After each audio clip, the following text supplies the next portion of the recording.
তুফান ভয় পাইছি রে। বাংলাদেশি সিনেমা তুফান কলকাতার মানুষকে কি ভয় পাওয়াতে পারলো? কেন এই কথা বলছি? কারণ বাংলাদেশে যখন তুফান রিলিজ হয়েছে সেখানকার মানুষের উন্মাদনা, সেখানকার হল রিয়াকশন, পাবলিক রিয়াকশন, সেখানে একটা উৎসবের মতো চলছিল যখন তুফান রিলিজ হয়েছিল। শাকিব খান কেন এত বড় স্টার বাংলাদেশে, সেটা আপনি তুফানের ক্রাউড দেখলে বুঝতে পারবেন। সেই ম্যাজিকটা কলকাতায় যখন রিলিজ হয়েছে তুফান আজকে, সেই ম্যাজিকটা কি ট্রান্সফার হয়ে আসতে পারলো কলকাতাতে? অথবা আমরা এটাও বলতে পারি কলকাতাতে বাংলাদেশি এটাই কি প্রথম সিনেমা যেটা হিট ট্যাগ পেতে চলেছে? কারণ এর আগে যতগুলো বাংলাদেশি সিনেমা কলকাতাতে রিলিজ হয়েছে, মানে হাওয়া বলুন, সুরঙ্গ বলুন, সেগুলো কলকাতার মার্কেটে খুব যে ভালো চলেছে তা কিন্তু নয়। কেমন হলো তুফান সিনেমাটা সেটা নিয়ে কথা বলবো এই ভিডিওতে। এবার এই সিনেমার গল্পটা আগে আপনাদেরকে বলে নিই। এখানে গল্পটা খুব সিম্পল, তাই বেশি কিছু বলবো না, তাহলে অনেক কিছু রিভিল হয়ে যাবে। গল্পটা হচ্ছে তুফান বলে একটা গ্যাংস্টারের, সেই গ্যাংস্টারের উত্থান এবং পতনের গল্প। সেই গ্যাংস্টারটা কিভাবে ওঠে এবং সেই গ্যাংস্টারটা কিভাবে শেষ হয়, এই সবকিছু নিয়ে তুফান সিনেমাটা হতে চলেছে। এবার এই সিনেমাটা ডাইরেক্ট করছে রায়হান রাফি, কাস্টে আছে শাকিব খান, চঞ্চল চৌধুরী, মিমি, নাবিলা এবং আরো অনেকে।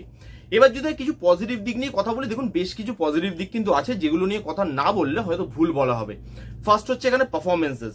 আমি আগেও বলেছি, আবার বলছি, শাকিব খানের খুব বড় ভক্ত কিন্তু আমি নই। এই সিনেমাটা দেখার পর শাকিব খানের ভক্ত হলাম, এবং আমার মতো অনেক মানুষ যারা হয়তো শাকিব খানের পারফরমেন্স এর আগে দেখেনি বা ফ্যান নয়, তারা এই সিনেমাটা দেখার পর অবশ্যই শাকিব খানের ফ্যান হতে বাধ্য হবে। কারণ এখানে দুটো শেড আছে ক্যারেক্টারটা, শাকিব খানের ক্যারেক্টারে। সেই দুটো শেড যেভাবে দেখিয়েছে শাকিব খান, সেটা আউটস্ট্যান্ডিং, এবং দুটো শেড সম্পূর্ণ আলাদা। সেই দুটোকে যেভাবে পোর্ট্রে করেছে, তার বডি ল্যাঙ্গুয়েজ, তার ম্যানারিজম, তার এক্সপ্রেশন, প্রত্যেকটা জিনিস শাকিব খানের টপ নচ। তার সঙ্গে মিমি ছোট রোলে ভালো, নাবিলা ছোট রোলে ভালো, চঞ্চল চৌধুরী টার্নিং পয়েন্ট এই সিনেমার যখন থেকে আসে সিনেমাটা আলাদা লেভেলে নিয়ে চলে যায়। নেক্সট যেটা নিয়ে কথা বলবো, টেকনিক্যালি না সিনেমাটা ওয়েল মেড। কোনো জায়গায় আপনার দেখে মনে হবে না আপনি বাংলা সিনেমা দেখছেন। এখানে অ্যাকশন সিকোয়েন্স থেকে শুরু করে এখানে যেভাবে সেট ডিজাইন করা হয়, এরাটাকে ক্রিয়েট করা হয়, কারণ 90s এর এরা দেখাচ্ছে। সেখানকার বন্দুক, গাড়ি, জামা কাপড়, সেখানকার ডায়লগ, সেখানকার ল্যাঙ্গুয়েজ যেভাবে এই পুরো স্ক্রিন প্লেটার মধ্যে ফুটে আসে এবং এরাটা যেভাবে রিক্রিয়েট করা হয়েছে সেটা খুব সুন্দর। অ্যাকশনের কাজ খুব ভালো, ভিএফএক্স এর কাজ খুব ভালো, তার সঙ্গে লাইটিং, যেভাবে লাইটিং এর মাধ্যমেও ওই এরাটাকে দেখানো হয়েছে সেটা কিন্তু খুব খুব ভালো। এখানে যেভাবে স্টাইলাইজড ভাবে শুট করা সেটা খুব ভালো, এবং টাকা পয়সা খরচা করা হয়েছে আপনি বুঝতে পারবেন। বড় বাজেটের সিনেমা এবং লার্জার দ্যান লাইফ একটা ক্যারেক্টারকে দেখাচ্ছে, সেটা কিন্তু দেখাতে গিয়ে ডাইরেক্টর কোনোভাবে কোনো খামতি রাখতে চায়নি। তো এখানে টেকনিক্যালি মুভিটা খুব ওয়েল সাউন্ড করে। বিশাল বিশাল জায়গা আছে, বিশাল বিশাল অ্যাকশন সিকোয়েন্সেস আছে। যেরকম একটা অ্যাকশন সিকোয়েন্স আছে হসপিটালে, ওয়ান টেক শট, খুব ভালো একটা সিন আছে যেখানে গাড়িটা উল্টে পড়ে যায় লাস্টের দিকে, যারা দেখেছে তারা জানেন। সেই জায়গাটায় ক্যামেরা ওয়ার্ক এত ভালো, রায়হান রাফির ডাইরেকশনও সেখানে কিন্তু প্রশংসা করতে হয়। তার সঙ্গে এই সিনেমার বিজিএমটা আউটস্ট্যান্ডিং ওয়ার্ক করে। যখন একটা হিরো ঢুকছে, একটা হিরোর এন্ট্রি কতটা গ্র্যান্ড হতে হয়, সেটা আবার যদি হয় শাকিব খানের মতো হিরো, সেটাকে কিভাবে গ্র্যান্ড বানাতে হয় সেটা রায়হান রাফি আবার দেখিয়ে দিল। সেখানে স্লো মোশন শট, সেখানে বন্দুকের ব্যবহার, সেখানে বিজিএম এর ব্যবহার, সেখানে যেভাবে শটটাকে ক্রিয়েট করা হয়, ক্যামেরা ওয়ার্ক করা হয়, সেটা আউটস্ট্যান্ডিং। এবং বিজিএম নিয়ে আলাদা করে কথা বলছি আমি এই কারণে, কারণ থ্রু আউট দ্য ফিল্ম যতবার বিজিএম বেজেছে আমি একটাই কথা বলেছি, বাহ কি বিজিএম বাজছে ভাই, কান শান্তি পেয়ে গেল বিজিএম শুনে। বিজিএমটা জাস্ট আউটস্ট্যান্ডিং। তার সঙ্গে এই সিনেমার গানগুলো আমার জন্য ওয়ার্ক করেছে। প্রত্যেক কটা গান যেই কটা ছিল সেই কটা জায়গা মতো কিন্তু আমার বেশ ভালো লেগেছে। আমার জন্য বেস্ট গান হচ্ছে লাগে উড়াদুরা, এবং এই সিনেমার প্রত্যেক কটা গানই ভালো। গানগুলো যে সিচুয়েশনে আছে, যে জায়গায় আসে, সিনেমাটাকে কিন্তু গানগুলো এগিয়ে নিয়ে যায়। গানগুলো জাস্ট স্ক্রিন প্লেতে এমনি রাখা নয়, সেটা একটা ভালো দিক।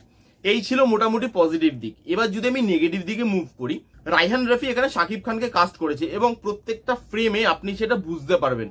একটা বড় স্টারকে কাস্ট করা মানে তার উপর একটা এক্সট্রা বার্ডেন হয়ে যায় যে তাকে বেশি স্পেস দিতে হবে। এবং এখানে রায়হান রাফি শাকিব খানকে বেশি স্পেস দিতে গিয়ে, তার ফ্যানকে ক্যাটার করতে গিয়ে বাকি ক্যারেক্টারগুলো না কোনোভাবে বিল্ড আপ করেনি।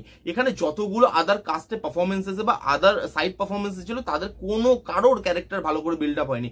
ইভেন চঞ্চল চৌধুরীর ক্যারেক্টার তো আমার ওয়েস্ট লেগেছে, জাস্ট লাস্টের দিকে আসে, এবং লাস্টের দিকে এসে চঞ্চল চৌধুরী যেভাবে পিকে নিয়ে যায়, সে যদি আগে আসতো, সিরিয়াসলি বলছি সিনেমাটা আলাদা লেভেলের যেতে পারতো। এবং এটা বোধহয় রায়হান রাফি জানে যে চঞ্চল চৌধুরীকে আনলে শাকিব খান সেখানে কোথাও একটা মানে তার রোলটা কোথাও একটা ছোট লাগতে শুরু করবে, কারণ চঞ্চল চৌধুরী এত বড় মানের অভিনেতা। তো সেখানে তাকে কম রাখা হয়েছে, তাকে আমার মনে হচ্ছে ওয়েস্ট করা হয়েছে। তার সঙ্গে লোকনাথ দে, তার কেন ঠিক ক্যারেক্টারটা কি প্রয়োজন ছিল, এত ভালো অ্যাক্টরকে ইউজ করার কি দরকার ছিল ভাই জানি না। লোকনাথ দেখে ওয়েস্ট করেছে। মিমির পার্টটা ঠিক নয়। মিমিকে আরো বেশি রোল দেওয়া উচিত ছিল, সে ভালো পারফর্ম করেছে, তাকে আরো বেশি স্পেস দেওয়া উচিত ছিল। নাবিলা ফার্স্ট হাফ শেষ হলো, নাবিলাও শেষ, লাস্টে একদম মুভির লাস্টে আবার নাবিলাকে একটা দুটো সিনে আপনি দেখতে পাবেন, মাঝখানে ক্যারেক্টারটা কি হলো কোথায় গেল আপনি কিচ্ছু বুঝতে পারবেন না। তো এখানে বাকি ক্যারেক্টারগুলোকে জায়গায় দেওয়া হয়নি স্ক্রিন প্লেতে শাকিব খানকে প্রেজেন্ট করতে গিয়ে বা তার ফ্যানদেরকে ক্যাটার করতে গিয়ে। আমার মনে হয়েছে এখানে বাকি কাস্টগুলোকেও কিন্তু ভালোভাবে ইউজ করা যেত, মুভিটা আরো কম্প্যাক্ট হতো, ভালো হতো। তার সঙ্গে এই মুভিটার মধ্যে গল্পটা স্ট্রং নয়, গল্পটার মধ্যে টুইস্ট এন্ড টার্নস আছে, গল্পটা লাস্টের দিকে গিয়ে পেস ধরে, কিন্তু আমার মনে হয়েছে গল্পটার মধ্যে আরো লেয়ার থাকতে হতো। পারফর্মাররা ভালো ছিল, ডাইরেক্টর ভালো ছিল, গল্পটার লেখাটা ভালো হয়নি, খুব সিম্পল গল্প হয়ে গেছে। টুইস্ট এন্ড টার্নস গুলো আমার জন্য ওয়ার্ক করেনি, প্রেডিক্টেবল হয়ে গেছে, এবং ইমোশনও এই সিনেমার আমার জন্য ওয়ার্ক করেনি। এখানে গ্যাংস্টার সাকিব খানের একটা পাস দেখিয়েছে, সেই পাসটা যেভাবে দেখায় সেটা না ইমোশনালি কোনোভাবে কানেক্ট করতে পারে না। সাকিব খানের একটা খুব কাছের লোক মারা যাচ্ছে, সেখানে ইমোশনটা কোনোভাবে ওয়ার্কই করে না। এই সিনেমাটা লোকের মানে অডিয়েন্সের মধ্যে ইমোশনটা সেভাবে জাগাতেই পারে না। তো আমি এই সিনেমাটার সঙ্গে ইমোশনালি কোনোভাবে অ্যাটাচমেন্ট তৈরি আমার হয়নি। এবং লাস্ট এখানে যেটা নেগেটিভ দিক সেটা হচ্ছে সিনেমাটা বড় হয়ে গেছে, আরো অনেক ছোট হতে পারতো। অনেক সিন ছিল ফার্স্ট হাফে যেগুলো কেটে ট্রিম করা যেত।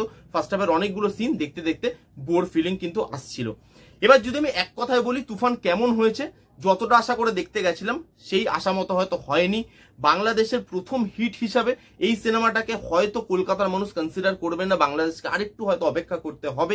যেভাবে হল ফাঁকা দেখলাম, যেভাবে লোকজন দেখলাম যে দেখতে যাচ্ছে না তুফান, আমার মনে হয়েছে যে এই সিনেমাটা আর একটু ভালোভাবে যদি করা যেত তাহলে আমার মনে হয় আরো বেশি লোক দেখতে পারতো, কারণ এই সিনেমাটার মধ্যে পোটেনশিয়াল ছিল সেই জায়গাটা করার। আমার কাছে তুফান মোটামুটি একটা সিনেমা, আপনারা যদি চান আপনারা হলে গিয়ে দেখতে পারেন। রিভিউটা কেমন লাগলো জানাতে ভুলবেন না। রিভিউটা যদি ভালো লাগে তাহলে please give it a Thums up, like করবেন, কমেন্ট করবেন, শেয়ার করবেন, চ্যানেলটাকে মাস্ট সাবস্ক্রাইব করবেন। দেখা হচ্ছে নেক্সট কোনো ভিডিওতে, ততক্ষণ bye bye, take care and be safe.